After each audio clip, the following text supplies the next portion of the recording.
sure we can work something like that out. Mm-hmm. Listen, I don't know how. What time is it now? Do you know? It's 9:30. 9:30. I got 30 minutes. Okay. I don't want to keep you. If you're. What I want to do is I do want to get back with you. Yeah. I'm trying to figure out maybe we should just finish this call out. I'm allowed 15 minutes at a time. Right. And then I can call Bill back. Yeah. He's probably sitting right by the phone when it happens. Yeah. But I think he'll get over it. Why don't we just finish this? Yeah. Continue talking, and then. Sure. And then I'll just call him later. Yeah. Can I just have a do you mind if I record some of this? On the phone right now? Yeah.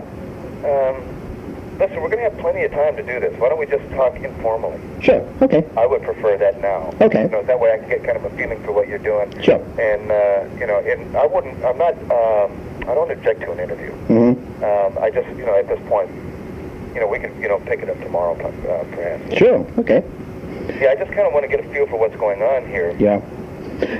All I've heard of your music, I heard obviously the Lucifer Rising, and I heard the stuff that Bill gave me the other day. I've heard nothing in between. I'm just amazed you managed to keep your music going in prison all these years. I'm just knocked out by that. Yeah, that's been a struggle, but I don't think anybody else has ever recorded a movie soundtrack. Well, no, it's I'm just astonished, really. That was quite a unique. Everybody told me I wouldn't be able to get approval to do it and all of that, but I just happened to have a warden that was sympathetic, and yeah. I guess I presented it to him in a good way, and it worked out. Right. And I actually did the mix.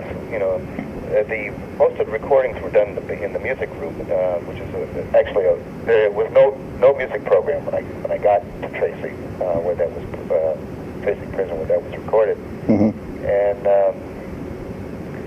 I had started a music program, managed to get us a place to practice. An old barber shop we converted, and that was where most of the recordings were done. They were done over a number of years, actually. In between lockdowns, there was a lot of violent activity back in those days, and it was hard to get time in the music room. So it took a long time, and guys would parole, go home, get transferred, or whatever. So the band was continuously changing. Right. So there's a lot of different musicians on there. Then finally, after I had about a dozen reels of tape of just basically us jamming on themes that I had composed. Yes. Then, I did all the final editing and mixing in my cell. I was allowed to take the recording equipment and my 2 open reel decks and convert my cell to a little tiny studio and did the editing and the mix there. Right. But it's just astonishing what you've achieved there. The quality all around, technical quality, musical quality, is just amazing, really. Just knocks out. I really am. An important thing in the program I'm making, that's just the radio program I'm doing, is to show that everybody knows that Manson wrote music, or he wrote songs, at least. But I'm trying to show that there were actually a lot of quite creative people got involved. And that I was sucked into it, or however you want to put that. Right. But my connection there. See, that's why I wanted to speak with you informally, because to have the work that I've done, my music and whatnot, to be kind of sucked back in. Well, that's exactly what I'm trying to do. I'm trying to extricate the quality of what you're doing and indeed the art of what you're doing from all that. Right. Well, I hope so. Because, that's the thing. I don't want to hear some more Manson family. Well, exactly. It never was that to begin with. Yeah, right. Certainly, it wasn't done. Yeah. It's been quite apart from all of that. Sure. No, I understand that. But what you were doing was in a completely different dimension to what he was doing or trying to do. It's perfectly clear that he was at best. Excuse me. He was at best a sort of moderately talented amateur, whereas you were just streets ahead of that. Right. Well, he had some interesting lyrical talents. Yeah. And which was attracting to both Dennis and myself. Yeah. And other people. You knew Dennis? Yeah. Because I knew Dennis wasn't very well. Yeah, so did I. Yeah. He was a good friend, and my attraction to Manson was his music. Wasn't into his philosophy, Right. Wasn't into the cult thing. I've always been too independent, to sort of like allow myself to be assimilated into something like that. Yeah. and it was always a struggle. But I had listened to his music. I'd heard him play. In fact, he borrowed some of my chord changes for a couple of his songs. Right.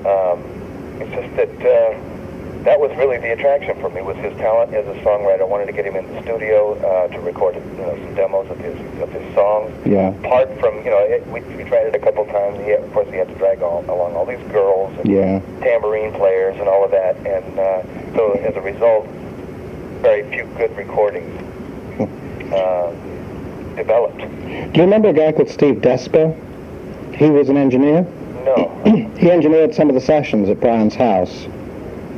And met him. I spoke to him, and he remembers it all very well. In fact, what he said is pretty much what you said. Manson was a lyricist more than anything else. Exactly. And he said the big problem with Manson was that there was simply no way that Manson would let himself be produced. Exactly, and well, that was the problem. He had no respect for it. It was all part of this sort of machinery thing that he kind of despised, and so he entered into it with no concept of the discipline that's required to get a good recording. Right. Right. And certainly, you and I both know that it can be done without,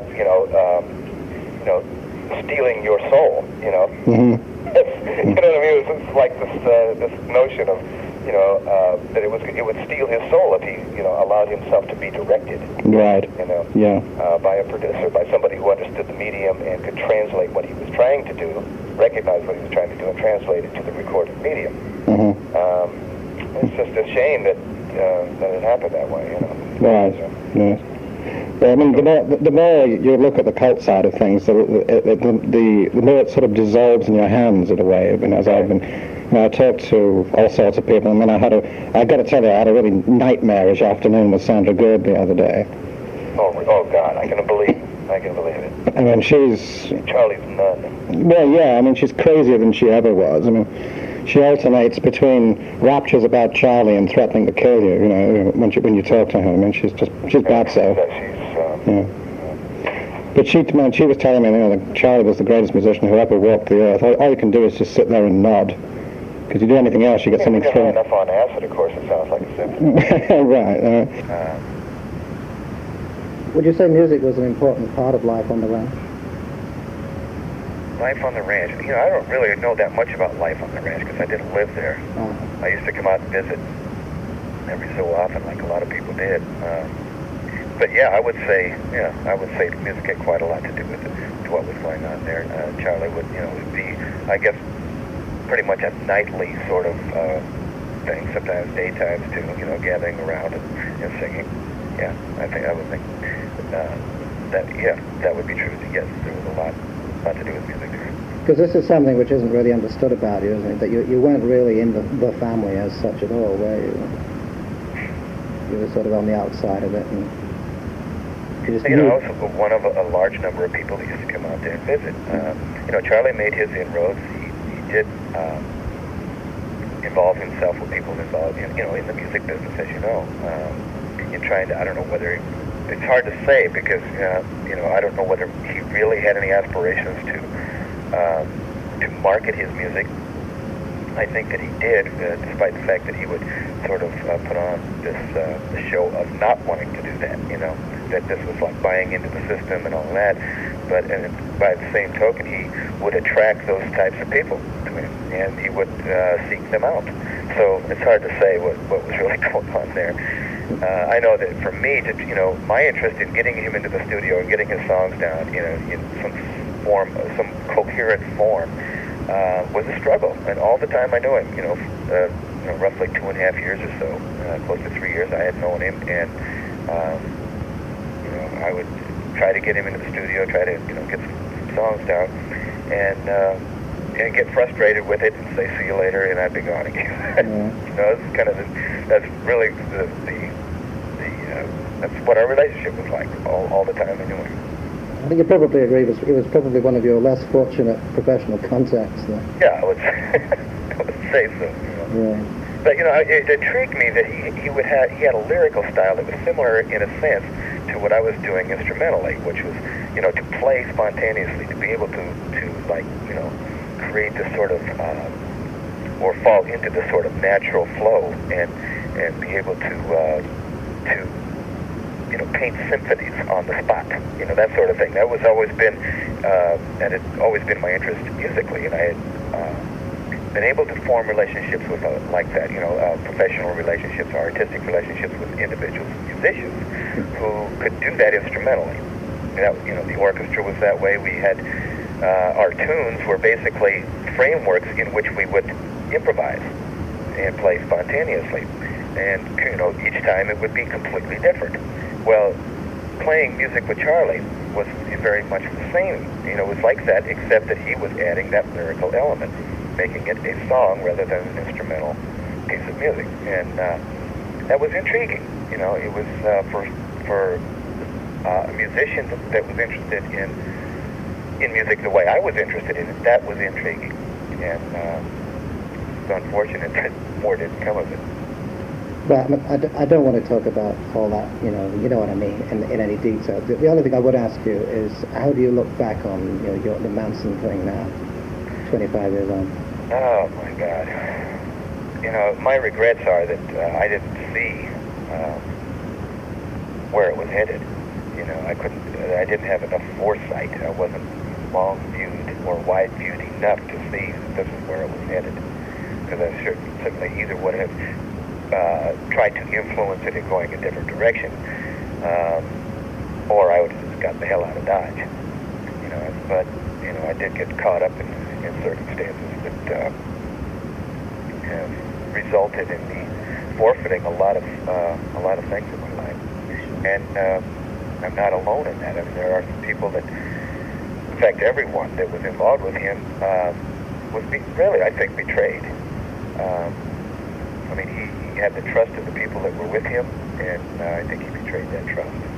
Sure. And that's really a tragedy. I mean, the killings themselves were a tragedy. And they were horrendous events.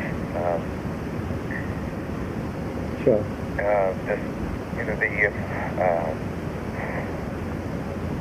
I don't know. Everything. There's so many different ways of looking at this. I mean, Charlie's personal rage was expressed through the people that were with him. I don't know.